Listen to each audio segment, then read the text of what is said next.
गुरुवार की सुबह 8 बजे शहर के लाजपत पार्क के समीप सुशीला क्लिनिक की बगल में स्थित हनुमान मंदिर के सामने सड़क पर सुल्तानगंज अब्जूगंज कस्माबाद की एक महिला पिंकी देवी अपनी 70 वर्षीय फुआ सास अनुसुईया देवी की जीवन रक्षा के लिए हर आने जाने वाले राहगीर से 1 यूनिट खून देने के वास्ते गिड़गिड़ाती रही, लेकिन हर कोई उसकी मिन्नत सुनकर आगे बढ़ जा रहा था। घंटों फरियाद के बाद भी किसी का दिल नहीं पसीजा। पिंकी देवी के मुताबिक सुशीला नर्सिंग होम की डॉक्टर अंजना प्रकाश ने उसे खून देने से मना कर दिया, क्योंकि मरीज के लिए खून देने के बदले उन्हें उतना ही खून किसी डोनर से चाहिए था। यही नहीं, अस्पताल प्रबंधन ने उस महिला से कहा कि डोनर नहीं मिला तो 1 यूनिट ब्लड का 5000 रुपये लेंगे। बता दें कि सरकारी अस्पतालों में 1 यूनिट ब्लड की कीमत 1100 रुपये है। वहीं निजी अस्पतालों में अगर ब्लड बैंक है तो वहां 1 यूनिट ब्लड की कीमत 1250 रुपये है। क्या समस्या क्या है पिंकी जी?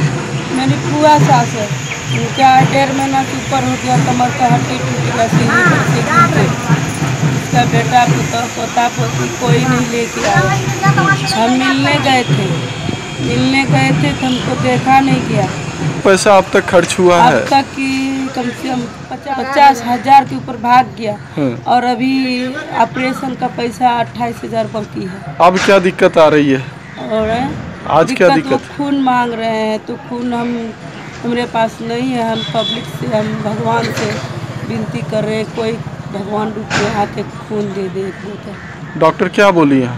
बोले खून ले आओ, नहीं तो पैसा लगेगा। कितना पैसा? 5,000 से कुछ ऊपर बताए थे खून के लिए।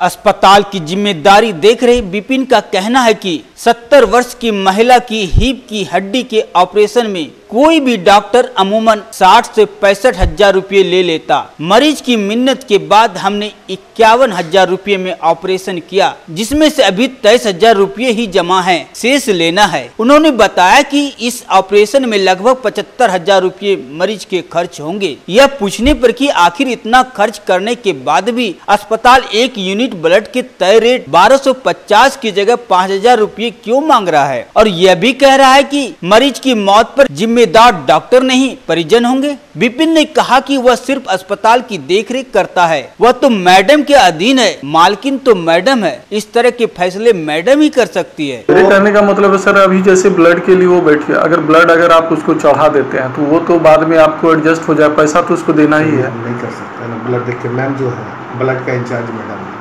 लेकिन उसकी जो स्थिति है सर, उसके पास ब्लड नहीं अभी तक का, अगर ब्लड के कारण उसकी डेथ हो जाती है पेशेंट की तो क्या करें मालिक, ये बताइए आप ये हम क्या करें? हम अपना ब्लड दे दें? नहीं बताओ तो की कर लो, जब हम दे दें सर हम दे दें, हम आपको बोल रहे हैं। चलिए हम दे देते हैं ब्लड, अगर ऐसी स्थिति है तो हम दे देते हैं ब्लड। आप ठीक है, आप ब्लड, लेकिन उनका जो परिवार है, परिवार बंधु है, परिवार में तो कोई नहीं है। अगर वो मर जाती है तो ये जिम्मेदार जो है उसके पेरेंट्स ही होंगे। हम क्या करें बोलिए? नहीं, आप भी एक जिम्मेदार व्यक्ति हैं। हम तो कह ही रहे हैं कि हम ब्लड दे देते हैं। मान ले कि ब्लड का इंतजाम करना है तो बहुत सारा यहाँ पे ब्लड डोनर, ये है क्या बोलते हैं उसको, संस्थान है जो करता है। वो तो सर सेकेंडरी है, क्योंकि उसमें वक्त लग जाएगा। अभी अगर वो उसकी अगर ब्लड को लेकर पास नहीं है पावर, हम जो उसमें नहीं, हम नहीं बोल सकते। वो ब्लड बैंक की सारा देख रेख 100% मैडम देख रही, मैडम ही करेंगे। तो मैडम से एक बार बात करवा दीजिए ना। देखिए आप बात कीजिए कि ब्लड संबंधित मुझे बात करना है, वो मैडम ही बात करेंगे, ठीक है ना? मैडम से अगर बतिया दीजिए ना, हो सकता है कि मैडम इसमें कुछ रियायत कर दे तो कुछ काम बन जाए, तो बेचारी बच जाएगी। मंदिर के दरवाजे भगवान के शरण में चली गई है। ब्लड का जहाँ तक बात है, अपने यहाँ होगा कि नहीं होगा ये तो मैडम ही बता सकती। क्या क्या ग्रुप क्या है? B positive. B positive. एक बार बात करिए मैडम नमस्कार। ब्लड अगर मिल जाता है मैडम, क्या ब्लड अगर उसको अगर यहाँ मिल जाती है, ब्लड मिलेगा, डोनर दीजिएगा तब ना। हाँ ब्लड अगर अभी तो उसकी जरूरत है, ब्लड की जरूरत है। नहीं, बिना डोनर के नहीं। मैडम थोड़ा क्यों देगा? थोड़ा सा भी तो रहम कीजिए मैडम। नहीं, रहम की बात नहीं है, आप भी रहम कीजिए, अगले को हम क्या देंगे? आप अगले के लिए रहम कीजिए। सुशीला नर्सिंग होम में प्रसव और स्त्री रोग की चिकित्सा की व्यवस्था है, तो वहाँ हड्डी का ऑपरेशन क्यों और कैसे हुआ? बताया जाता है कि मरीज का रात में अस्पताल प्रबंधन ने तिलका मांझी चौक के पास स्थित एक 3-4 मंजिला निजी नर्सिंग होम में ऑपरेशन करवाया और फिर वहां से सुशीला नर्सिंग होम लाकर भर्ती कर दिया गया। इसकी मालकिन डॉक्टर अंजना प्रकाश है। अब बड़ा सवाल यह है कि कैसे हड्डी रोग जैसे मामलों की सर्जरी की जिम्मेदारी यहाँ ले ली जाती है और फिर क्यों चुपके से मरीज को रात्रि में तिलका मांझी स्थित निजी अस्पताल में ऑपरेशन के लिए भेज दिया जाता है। जवाहरलाल नेहरू मेडिकल कॉलेज अस्पताल के अधीक्षक डॉक्टर रामचरित्र मंडल ने कहा कि निजी नर्सिंग होम में हमारा कोई कंट्रोल नहीं है और अगर नर्सिंग होम में ब्लड उपलब्ध है और रुपये के अभाव में मरीज को मुहैया नहीं कराया जा रहा है तो यह अपराध नहीं, जघन्य अपराध है। अगर नर्सिंग होम ने ऐसा किया है तो यह बिल्कुल गलत है।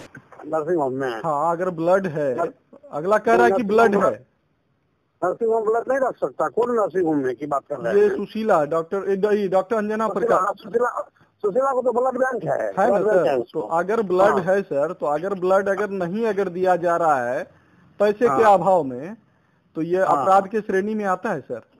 बिल्कुल अपराध है। लाइबिलिटी बनेगी। हम लोग भी कहते हैं कि भाई आप डोनर ले आइए जी, लेकिन डोनर नहीं ला सकता है जी, तो पेशेंट को मरने नहीं देंगे। ब्लड बैंक में ब्लड है, पेशेंट मर जाएगा तो करेंगे सर। अभी हम लोग भी जरूर डांटते हैं, गार्जियन को डांटते हैं, आदमी लेकर नहीं आते हैं, लेकिन अल्टीमेटली ब्लड दे देते हैं ताकि पेशेंट नहीं मरे। जी सर, यही बात मैं कहना चाह रहा था सर। अभी मैं वहीं था, मैंने कहा कि ब्लड मैडम ने साफ कहा कि नहीं ऐसा नहीं है, मैं नहीं कर सकती हूँ। नहीं, वो गलत है। बोलिए, उसको बोलिए, तमाम आप हम ड्रग कंट्रोलर को लिखेंगे जी, यहाँ से भारत तक है। ड्रग कंट्रोलर जो लाइसेंस दिया उसको लिखेंगे जी। आपने ऐसे आदमी को लाइसेंस दिया जो पैसा के लिए पेशेंट को मार रहा है। देखिए, सीधा मतलब है कि ब्लड आदमी को डोनेट करके देना है, लेकिन अगर किसी कारण से नहीं मिलता है जी, तो पेशेंट को मरने नहीं देंगे। हम कहेंगे भाई हम दे रहे हैं, अभी बाद में आकर आप व्यवस्था करवा दीजिए। मरीज नहीं बचा तो डॉक्टर और व्यवस्था का क्या काम। सदर अस्पताल के सीएस ने इसे जांच का मामला बताया और कहा कि इस संबंध में कोई शिकायत आती है तो इस पर जांचोपरांत कार्रवाई की जाएगी। अभी जो आपने दिखाया इस पूरे मामले में है कि जो ऑपरेशन जब हुआ उसको ब्लड की ज़रूरत थी, तो इमीडिएटली उसको डोनर हो या ना हो ब्लड तो नहीं देना था। हालांकि बाद में नियम है कि कोई भी किसी भी ग्रुप का ब्लड कोई भी डोनर ला के और रिप्लेस कर देगा, तो ये काम बाद में भी हो सकता था। लेकिन डोनर नहीं है तो इस बहाने ब्लड नहीं देना, ये तो मेरी समझ से ठीक बात नहीं है। ब्लड अगर रहने के बाद भी अगर ब्लड परिजन को नहीं मिले, मरीज को नहीं मिले, तो उस पर क्या कार्रवाई, क्या मामला क्या बनेगा? उनसे पूछताछ की जा सकती है कि किस परिस्थिति में उन्होंने ब्लड रहते हुए और नहीं दिया, और इस पर पूछताछ उनसे की जा सकती है। परिजन का आरोप भी है कि 5,000 रुपये की मांग की गई थी। क्या ये एक यूनिट का 5,000 रुपये कीमत है क्या? नहीं, ऐसा नहीं है। ये जांच का विषय है। किसी भी परिस्थिति में एक यूनिट का 5,000 रुपया चार्ज कहीं भी नहीं लिया जाता है। तो ये तो जांच का विषय है, इस पर जांच किया जा सकता है। क्या करेंगे सर इस पर? कार्रवाई के तौर पर क्या करेंगे? अब कोई लिखित हमको कंप्लेंट मिलेगा तो इस पर हम लोग कार्रवाई करेंगे। वहीं आईएमए के डॉक्टर प्रोटेक्शन सेल के चेयरमैन डॉक्टर संदीप लाल ने पूरे मामले पर कहा कि मैं इसकी कड़ी भर्त्सना करता हूं और ऐसे ही चिकित्सकों के कारण डॉक्टरी पेशा बदनाम हो रहा है। प्रोटेक्शन सेल का काम है कि डॉक्टर्स के हितों की रक्षा करना। तो डॉक्टर्स के हित या डॉक्टर के अधिकार क्षेत्र में अगर किसी का अनाधिकार प्रवेश है या डॉक्टर को कोई ज्यादती हो रही है, तब आईएमए इस संदर्भ में डॉक्टर के हित में आगे बढ़ेगी या कोई भी कार्रवाई करेगी। लेकिन अगर डॉक्टर किसी अनैतिक कार्य में लिप्त हैं तो आईएमए किसी भी तरह से उस तरह के डॉक्टर को कोई भी तरह का प्रोटेक्शन नहीं देगा। कारण कि इन चंद डॉक्टरों के चलते पूरा मेरा चिकित्सा समाज जो है बदनाम होता है।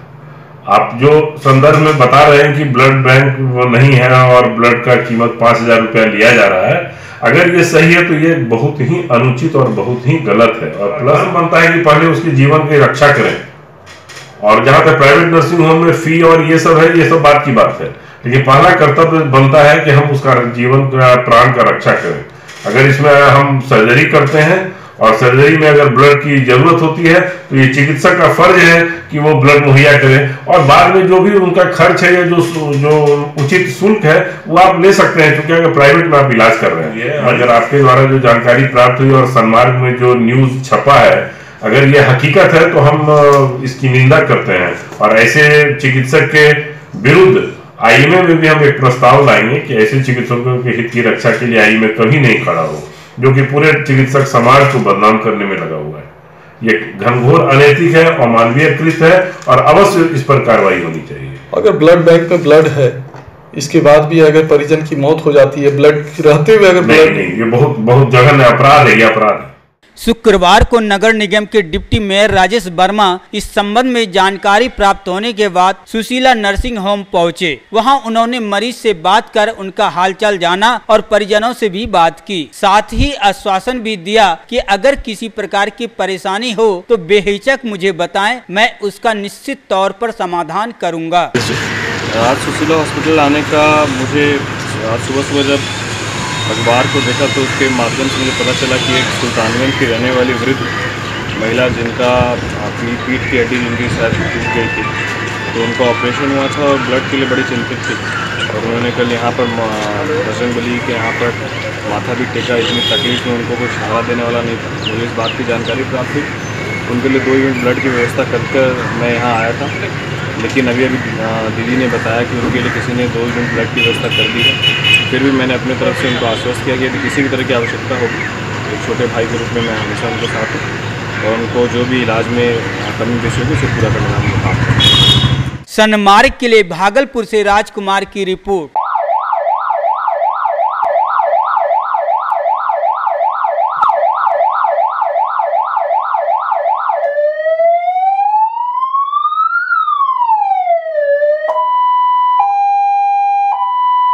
सन्मार्ग भागलपुर के वीडियोस देखने के लिए हमारे चैनल को सब्सक्राइब करें और नोटिफिकेशंस पाने के लिए बेल आइकन को प्रेस करें।